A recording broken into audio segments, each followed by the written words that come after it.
Welcome to AI Learning by Data Django.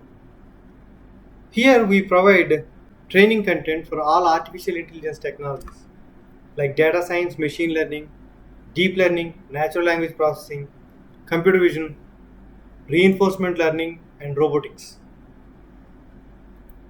First of all, try to understand what is artificial intelligence and how is it going to help human life.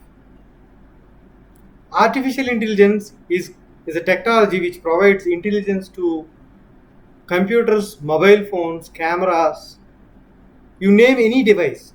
We are trying to provide human like intelligence to devices. That is the technology, which is called as artificial intelligence. It is going to revolutionize the human life a lot. We have seen other technologies which have revolutionized human life and have become so popular. If you look at 18th century, the steam engines have actually made human life sophisticated and they became so popular. And in 19th and 20th century, the invention of electricity and the industries, right, the automobiles and industries, has made human life very sophisticated. In 20th century, the information revolution, the computers, the mobile phones, and the way we are accessing the banks and other, uh, information using mobile phones and computers has actually made human life sophisticated. In coming era, right, the artificial intelligence, the intelligent devices are going to add more sophistication to human life. One example I would like to say is an IT person who is working in an office for 14 to 16 hours can reduce his work hours by adding the human like capabilities to computers or servers.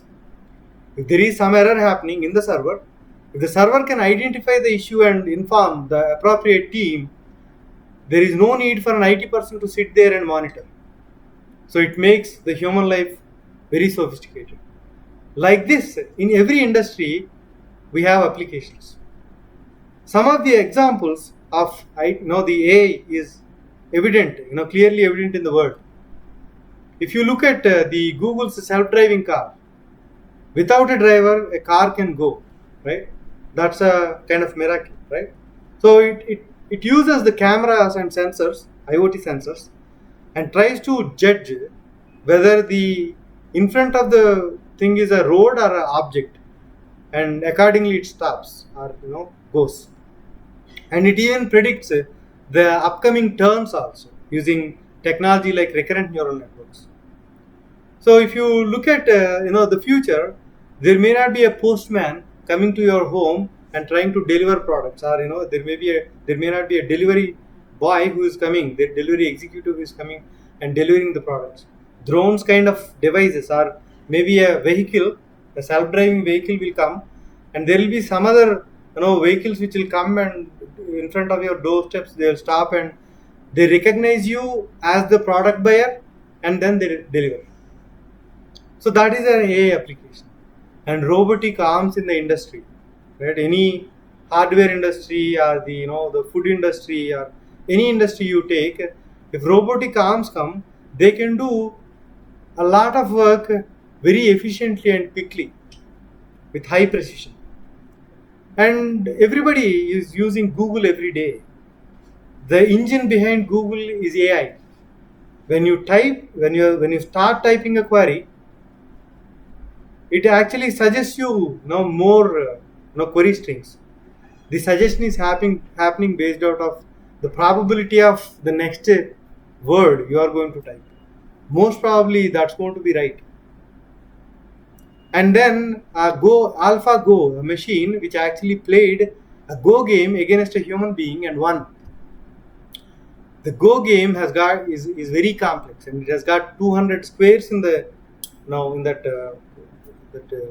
game, and it is humanly impossible to remember all the combinations, or it is impossible to store all the combinations and write a program. So the reinforcement learning technique, which actually self-learns, when you feed some number of games to it, the reinforcement learning technique actually learns on its own and then builds the intelligence. So this is all these are all the different applications of AI.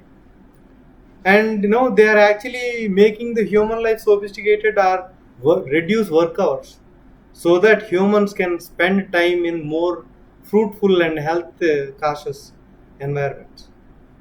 So if you look at the industries which is going to affect AI are innumerable, right? You name an industry, there will be an application. We have seen internet search, we have seen robotic arms, digital advertisements, right? You see ads in YouTube. They are coming based on your user patterns and the people like whoever are actually using YouTube, their patterns. The suggestions are coming, or the ads are coming. So if that suggestions are not there, every second millions of people are actually watching videos. If you don't, the machine, the engine which is actually trying to show the ad, if it is not targeting the right people, right, the business is not going to grow, right? So AI is going to help a lot in there, in identifying the patterns and showing the appropriate ad. And recommender systems, if you use the Amazon, Flipkart kind of e-commerce websites, when you buy some product, they are actually showing you suggested products. It is recommendation. Fraud and risk detection in banks and financial organizations. Fraud and risk is a major problem, right? When they lend, the person should the lendee is going to return the amount or default. If we can predict it upfront, that's going to save a lot of money to the banks and financial organizations. And delivery logistics, healthcare, right? In healthcare, we can build innumerable applications. Like by looking at ECG, AI can actually predict whether the person is going to get a heart attack or not. By looking at the user's patterns or the patient's patterns, it can predict when the person is going to get fatal health issues, and suggest appropriate whatever food habits or exercise regime or whatever, right? So AI can help in every industry. You name it, the application is there. So AI is going to be definitely popular in coming days. These are the proofs, and you can see every industry leader talking about AI, because it is going to change the lives of people, and the upcoming technology and the the future technology is going to be AI. And we'll meet in another session to understand why AI is popular now, because AI is there for last 40 years, but now why, right? And then what is the connectivity between AI and data science? And then we'll try to understand the traditional programming approach versus AI approach. What are the advantages? Thank you.